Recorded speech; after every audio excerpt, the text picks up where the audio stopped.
I am just getting over a sickness, so I apologize. I have lost my voice, and being a teacher and losing your voice pretty much don't go hand in hand. So I'm still teaching and trying to talk, so my voice is not getting better.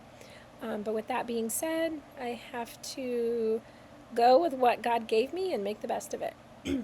So, my research topic that I chose for this course was military tactics during the American Revolution, specifically focusing on the battles of Lexington and Concord. Um, Specifically, my research had many different levels of specifics that I researched. A few of those being rising tensions before the war, and that would include the French and Indian War, its aftermath, British taxation and colonial resistance, the First Continental Congress, and the path to the armed conflict, and then military strategy and the path to the actual battle. I go into detail about British military leadership and objectives and tactical planning.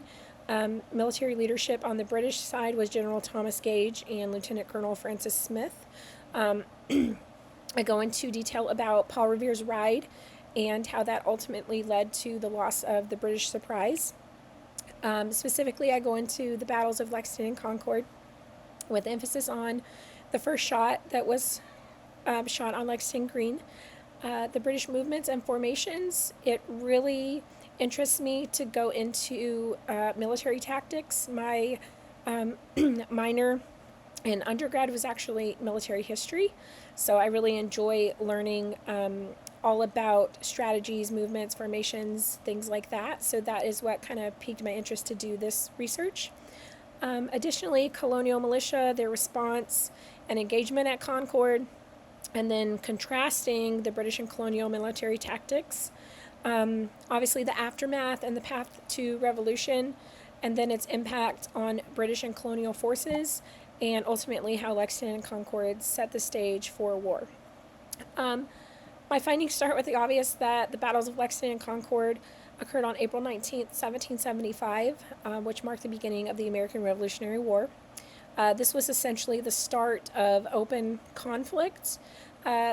These battles specifically signified a shift from political tension to armed conflict between the colonies and Britain. Colonial resistance, the British was not expecting it to be as strong as it was. Despite being outnumbered and less formally trained, colonial militia was effectively using guerrilla tactics against the British, and that was further demonstrating their willingness and ability to resist. The British underestimation of the colonists, they expected an easy mission to seize control of their weapons, but they faced resistance. Then they suffered significant casualties on their retreat to Boston, which ultimately led to their road to independence. So while the battles didn't immediately lead to independence, they set the stage for the Revolutionary War and strengthened the argument for complete separation from Britain.